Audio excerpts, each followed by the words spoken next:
क्या यूपीएससी इंसानों से भी बड़ा है? क्या यूपीएससी हमारे संविधान से भी बड़ा है? क्या यूपीएससी को ये नहीं होना चाहिए कि स्टूडेंट्स के हित में वो सोचे, क्योंकि बोर्ड तो स्टूडेंट के हित के लिए बनाया गया है। देखिए, मैं आपको कुछ ऐसे एविडेंसेस प्रूव करने वाला हूं, सामने पेश करने वाला हूं, जिससे यूपीएससी पे काफी बड़ा सवाल उठता है, क्रेडिबिलिटी पे भी सवाल उठता है। देखिए, सबसे पहले ये है यूपीएससी की आंसर की। यहाँ पे यूपीएससी ने 3 क्वेश्चन खुद ने ड्रॉप किए। सवाल यहीं नहीं रुकता। यहाँ पे यूपीएससी के 2 क्वेश्चंस इन्होंने इंक्लूड किए हैं, लेकिन उनके आंसर गलत हैं। मैं आपको प्रूफ के साथ दिखाऊंगा कि वो आंसर क्यों गलत है। लेकिन चलो, सबसे पहली इंपॉर्टेंट बात, आपको लग रहा है यहाँ पे देखो question number of questions taken for scoring 97 लिखा है, ठीक है ना। आपको यहाँ पे दिख रहा होगा ये जो 7 लिखा है ये बाद में लिखा गया है। इसका मतलब ये है कि यहाँ पे कोई और नंबर था। क्या यूपीएससी ने 14 दिन में डिसाइड कर लिया था जब रिजल्ट दिया कि हम इतने क्वेश्चंस के अकॉर्डिंग ही मार्क्स देने वाले हैं, सिलेक्शन देने वाले हैं? और अगर नहीं तो फिर अब चेंज करने की जरूरत क्या थी? शायद अपनी क्रेडिबिलिटी को बचाना चाहते थे, लेकिन वो भी नहीं बचा पाए। पहले तो यूपीएससी ने लगातार सीरीज से ये 3 क्वेश्चन 20th, 52, 57 इसको नेग्लेक्ट कर दिया। नेग्लेक्ट क्यों किया? गलती खुद यूपीएससी की थी। स्टेटमेंट 1, स्टेटमेंट 2 दोनों गलत हैं, ऐसा कोई ऑप्शन ही नहीं है जिसमें आप ये चूज कर पाओ। तो ऑब्वियस सी बात है, जब ऑप्शन नहीं है आपको आंसर करने के लिए तो आप चूज कहां से करोगे? स्टूडेंट के लिए बहुत बड़ा डिलेमा होगा। यहां पे भी इस क्वेश्चन के अंदर कुछ क्लैरिटी नहीं थी, आंसर क्या होगा, बहुत ज्यादा एम्बिगिटी थी, इसलिए वो काफी बड़ी प्रॉब्लम यहां पे भी देखने को मिली। नेक्स्ट इंपॉर्टेंट थिंग, कॉर्नवालिस के बारे में पूछा गया था और आपके जो rules and regulations ryotwari settlement दिए गए हैं वो कॉर्नवालिस के टाइम पे आए ही नहीं थे। अब आप क्या चूज करोगे? लेकिन चलो, यूपीएससी ने इन 3 क्वेश्चन के ऊपर अपनी गलती को एडमिट किया और इसलिए इन्होंने क्रॉस कर दिया कि ठीक है, हम इसको कंसिडरेशन में नहीं करते। लेकिन फिर भी इसके बारे में मेरा सवाल ये है कि ये जो 7 नंबर लिखा हुआ ये दिख रहा है कि आपने बाद में लिखा है। इसका मतलब ये है कि क्या आपने 14 दिन के अंदर ये डिसाइड कर लिया था कि आप इन क्वेश्चंस को ड्रॉप करने वाले हो? और अगर नहीं किया था तो मतलब सिलेक्शन आपने वहां से दिया है और इसके बाद में जब आंसर की दे रहे हो तो बहुत अलग है। आप उसी टाइम आंसर की क्यों नहीं प्रेजेंट करते? चलो, अब सुनिए। अब 2 क्वेश्चन ऐसे भी हैं जहां पे यूपीएससी ने एक ऐसा गेम खेल दिया जो कि टोटली इरेलेवेंट है। यहां पे देखो, with reference to the union budget, that is annual financial statement, क्या बोला यूपीएससी ने? Union Finance Minister, on the behalf of the Prime Minister, lays down the annual financial report for both the houses of the Parliament. ये question है 85 question का UPSC ने answer दिया सी का मतलब होता है कि दोनों ही स्टेटमेंट जो है वो सही, ठीक है। सी का मतलब क्या होगा? दोनों ही स्टेटमेंट सही हैं। लेकिन आपको भी पता है, मेरे ख्याल से सबको पता है, आप पॉलिटी की कोई भी बेसिक बुक उठा लो, बेसिक छोड़ो, आप कॉन्स्टिट्यूशन का पिक्चर लो, गवर्नमेंट की website, constitution of India, article number 112, क्या लिखा है आर्टिकल नंबर 112 के अंदर? The president shall in respect of every financial year cause to be laid down before both the houses of parliament a statement. President एक statement lay down करेंगे parliament के सामने, दोनों हाउसेज के सामने। लिखा क्या है? प्रेसिडेंट। प्रूफ क्या है? द एनुअल फाइनेंशियल स्टेटमेंट के बारे में आर्टिकल नंबर 112 कहां से निकाला है? कॉन्स्टिट्यूशन ऑफ इंडिया से।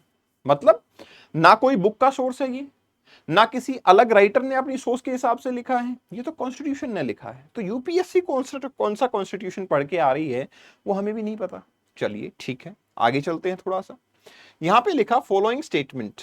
पहला, Red Sea receives very little precipitation in any form. Yes, ये मैं पढ़ाता भी हूं ज्योग्राफी में कि रेड सी में बहुत कम रेनफॉल होता है, इसलिए सैलिनिटी ज्यादा होती है। दूसरा, no water enters the Red Sea from rivers. मैं ये भी बताता हूं कि कोई ऐसा फ्रेश वाटर ज्यादा रिसीव नहीं होता।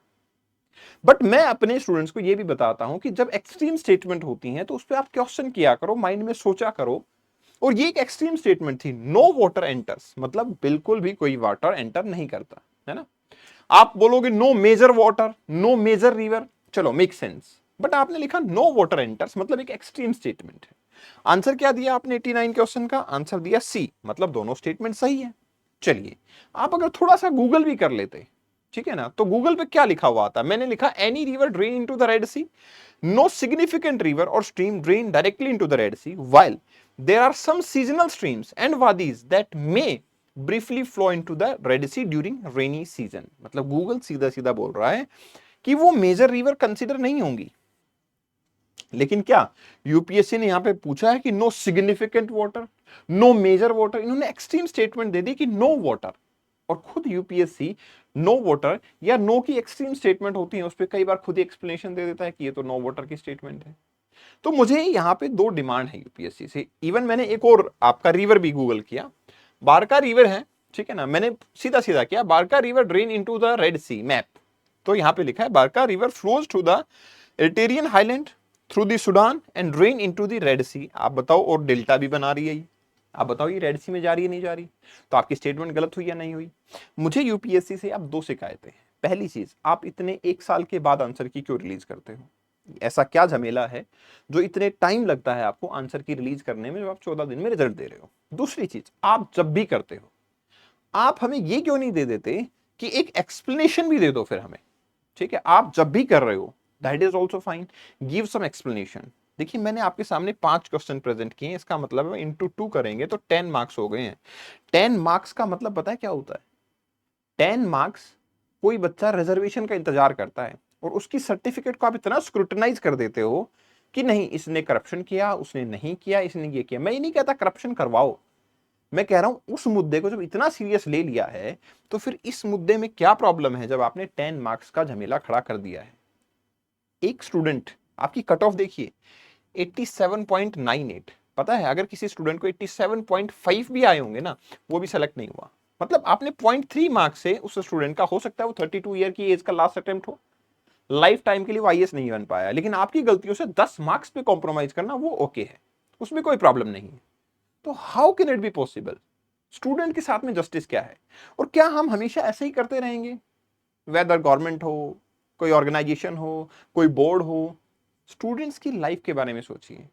हम वैसे तो कहते हैं हमारा देश यूथफुल लोगों से भरा हुआ है, हमें उसका फायदा उठाना चाहिए, डेमोग्राफी हमारे फेवर में है, लेकिन अगर हम इस तरीके का इंजस्टिस करेंगे, आप कट ऑफ निकालते हो 75.41, जिसको 75 आए, क्या आप उसको ले लोगे? क्या 0.41 का कंसेशन दे दोगे? क्या 0.41 से ऐसा हो गया कि वो स्टूडेंट बिल्कुल खत्म हो चुका है? लेकिन आप ये नहीं जानते 0.41 से उसकी इंटेलिजेंस पे कोई फर्क नहीं पड़ा, लेकिन वो स्टूडेंट जितना टूट जाता है उसको सोसाइटी, पेरेंट्स, घर वाले जिस तरीके से जज करते हैं कि ये तो फेल हो गया है, वो नहीं समझते 0.41 मार्क्स को। और आप तो 10 मार्क्स को नहीं समझ रहे हो, तो क्या आपको जजमेंट के ऊपर नहीं रखना चाहिए?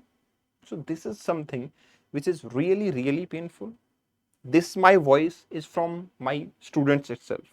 I request the board कि please pay attention। 88.22 मतलब 88 वाला फेल है, बट 10 मार्क्स का गड़बड़ वो कुछ नहीं है।